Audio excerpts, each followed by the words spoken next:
High বন্ধুরা, আসসালামু আলাইকুম। কেমন আছেন সবাই? আশা করছি সবাই ভালো আছে। আজকের রেসিপি হচ্ছে রুই মাছ, বাঙালি রুই মাছের রেসিপি। তো ভালো করে রুই মাছগুলো কেটে পরিষ্কার করে নিয়ে, কাটাই এনেছিল বাবা, পরিষ্কার করে নিয়ে তারপরে নুন হলুদ মাখিয়ে, আলুও কেটে নিয়ে নুন হলুদ মাখিয়ে মাছগুলো ভাজতে দিয়ে দিয়েছি। বেশ লাল লাল করে ভাজা হয়ে গেলে মাছগুলো এপিট ওপিট করে তুলে নিতে হবে। এবার মাথাটা দিয়ে দিয়েছি, মাথাটা তুলে নেবো। এবারে যে আলুগুলো পিস করে রেখেছিলাম নুন হলুদ মাখিয়ে একসাথে, সেই আলুগুলো দিয়ে দেবো। এটা কিন্তু গঙ্গার রুই, অনেক টেস্ট। লোকাল রুইগুলো টেস্ট হয় বেশি চাষের রুই থেকে।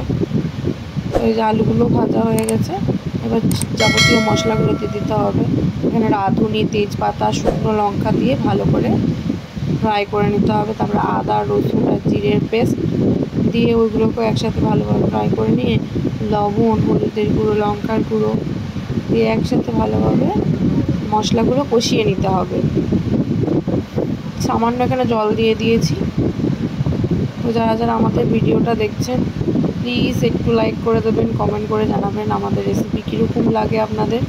আজকের রেসিপি কীরকম হয়েছে বাড়িতে ট্রাই করে অবশ্যই বলবেন কেমন হয়েছে। আর চ্যানেলটা সাবস্ক্রাইব করে দেবেন। যারা যারা সাবস্ক্রাইব করেছেন তাদের তো অনেক অনেক ধন্যবাদ। যারা এখনও করেনি প্লিজ এটা সাবস্ক্রাইব করে দেবেন। Thank you for watching.